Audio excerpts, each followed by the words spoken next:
From Deloitte Tax, welcome to the Tax News and Views podcast. In this podcast series, we talk to specialists from Deloitte about the latest business issues and developments. I'm Carrie Falkenhayn, your host for Tax News and Views.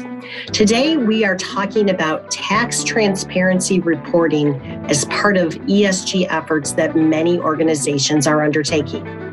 ESG stands for environmental, social, and governance, and refers to three key factors when measuring the sustainability and ethical impact of a business, which is becoming increasingly important to investors. Tax clearly plays a role in many of these areas, and we've discussed in this podcast series how credits and incentives can help fund an organization's environmental efforts. But today, we're turning to talk about how tax fits into the governance efforts of ESG. Joining me today is James Gordon from Deloitte's Tax Management Consulting practice, who has been assisting companies in navigating their tax governance considerations. So James, welcome to the podcast. Thanks for having me, Carrie. And to get us started, maybe talk generally about what is tax governance and transparency. Yeah, sure. I'll start with tax governance, Carrie. And essentially, it's sort of a broad encompassing term to discuss the arrangements that the organizations have in place to manage their taxes effectively. Often this starts with having a tax policy which is set and board endorsed. And this would have things like strategic principles about how you manage taxes, a tax risk appetite for positions, potentially tolerances for errors in returns, etc., that companies might work to, as well as a reporting framework and who's accountable for the different tax areas all the way up to the board. And then underneath that policy, it would be having things like decision escalation, incident reporting, formalized processes and procedures, controls. Not only controls in place, but ones which are tested and independently assured to demonstrate that you're living that policy, as well as having an approach around big transactions, deals, making sure you're getting tax advice on those, that you're monitoring and responding to tax law changes, which we know can be significant and ever evolving, as well as your relationships with tax authorities, making sure that they're consistent, collaborative, and there's governance and approach around that. It's also having the right people in place, not only technical experts with good business acumen from a tax perspective, but making sure you're getting advice on complex matters, making sure that people know what they're responsible for, especially other taxes that don't sit in the tax department, what we call shadow tax, making sure that their roles and responsibilities are clear and that people are well trained. And finally, in tax governance, it really also covers data, making sure that you have good data that underpins your returns, underpins your planning, that you have good controls in spreadsheets, good data flows, and that the technology that you use, you're interacting with your IT function, that there is governance and tax has a seat at the table on general ledger and ERP system. And finally, with automation going on so significantly that things are not only being done efficiently, but they still remain done effectively. You can automate a lot of things, but you still need to have those controls in place. So governance sounds a lot like tax controls, right? That many companies might be familiar with from a SOX perspective, but going a little bit beyond that. Is that right?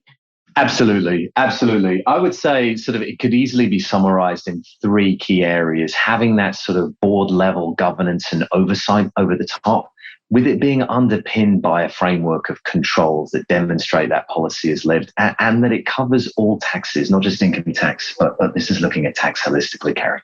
I got it. Okay. And then take us to transparency. Absolutely. Tax transparency builds on this. So there's the transparency I call of the how, which is how you're paying your taxes. And that really goes to your governance, transparency around your tax policy, around your risk appetite, transparency around, the controls and how they're being lived and the assurance. And so that brings the role of auditors in. And then obviously there's transparency of the taxes that you pay. So this isn't just necessarily country by country income tax payments, which have been, covered a lot in discussions in this space recently, but all taxes, indirect taxes, duties, payroll taxes, taxes that you collect on behalf of others, as well as the taxes you bear on your own affairs. So transparency to the public of these numbers and the narrative behind why the numbers might look the way that they do and how that links to your business arrangements. So clearly this links into governance of ESG, but why is this becoming more of a hot topic?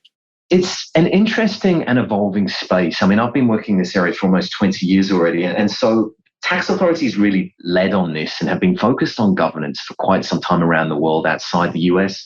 The UK, Australia, Germany, Singapore all have a level of focus on this from a regulatory standpoint.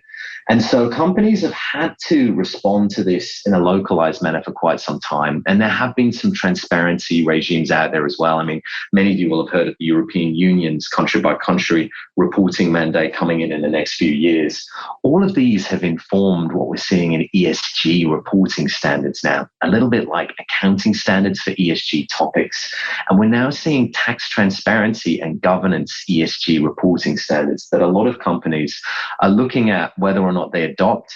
And it's increasingly being linked to ESG ratings that companies get, a little bit like credit ratings on companies' ESG affairs. And tax is fitting into that more and more. So these issues of governance and transparency and tax departments doing more to help ESG ratings, more to help brand, and as well as to comply with regulatory topics is making this really topical for a lot of companies here in the US as well as around the world right now. It sounds like it may be mandatory in certain jurisdictions, but we're seeing people choose to publish information about their tax affairs, even where it's not mandatory. So did I get that right? And why would someone choose to publish information where it's not mandatory? You did get that right. And it's a really good point. Like in some jurisdictions like the UK, it's a legal requirement to publish your tax policy. And so many companies have been doing that for quite some time. In Australia, the Australian Tax Office actually publishes corporate tax data of all of the big companies each year. And there is a voluntary code there that companies choose to adopt. And obviously the European Union's introducing income tax country by country reporting. But for some sectors there, this has actually been a requirement for some time. So companies often leading in this space have had to do it from a regulatory standpoint. But there are other drivers, and this is what's pushing, to your point, Carrie, companies to publish more regardless of a regulatory requirement. You know, companies get the opportunity to own their narrative around taxes and to tell their story, and there's strength in that. So many organizations are doing that as a way of enhancing the company brand, telling the tax story, and supporting their ESG agenda more broadly. There are ESG reporting standards that companies want to adopt as comprehensively as possible. So there's work that tax can do there to help with that, as well as helping, as I mentioned, the ESG ratings. There are things that tax can do to improve those ratings and to support the organization. So as a consequence, many sort of tax VPs and organizations more broadly are choosing to get ready and indeed to publish more reports in this space. We're seeing more in the US and a lot more around the world as well. So you're a tax person sitting in an organization that has been talking about ESG to your stakeholders. How would you approach a tax governance project as a person in that type of organization? It's a really good question. And we have a sort of a way that we recommend companies approach this. Often there's a thought, okay, we need to publish our tax transparency report, and that may or may not be the right way forward in the short term. But really, as you've heard, there is so much going on in the world in this space. There are regulations to think about at a local country level. There are sort of brand and reputational considerations. There's the broader ESG strategy of the organization, what they're doing from a reporting standpoint. There are tax transparency standards. There are ESG ratings. There are different stakeholders. Institutional investors are looking at governance and transparency of tax a lot more as well. So what we recommend first is just to get a stock take on the landscape and to think about how that's affecting the organization right now and how that might affect the organization in the years ahead, including what your peers might be doing in this space. So a lot of industries tend to move forward together on this. And then once you understand the landscape, move forward in getting a plan together, getting a strategy together in how you're going to address the different potential needs and requirements of stakeholders and standards. Maybe there are areas of governance that you want to focus on and improve, enhance your tax policy, look at your controls. Maybe there's a lot of data to pull together just to understand what the numbers are across the different taxes. And there's a whole process behind pulling that together to think about what that looks like. But having that plan in place will inform your stakeholders that you understand what is going on and how the tax department can contribute to the organizational ESG strategy. Before you move into that strategy, get things together, improve things, and then think about pulling your report together. I got it. So understand the landscape and then develop your plan, including determining any data needs and process to support that data.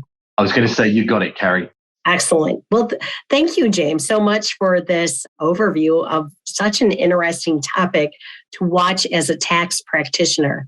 So if leaders would like to connect with James, you can find him on LinkedIn, or to learn more about ESG generally, just search that on Deloitte.com. In the meantime, we hope you explore our collection of tax news and views podcasts, including some others on sustainability and credits and incentives. And we hope you're able to join us for some upcoming episodes. In the meantime, thank you again for joining, and I hope you continue to be well.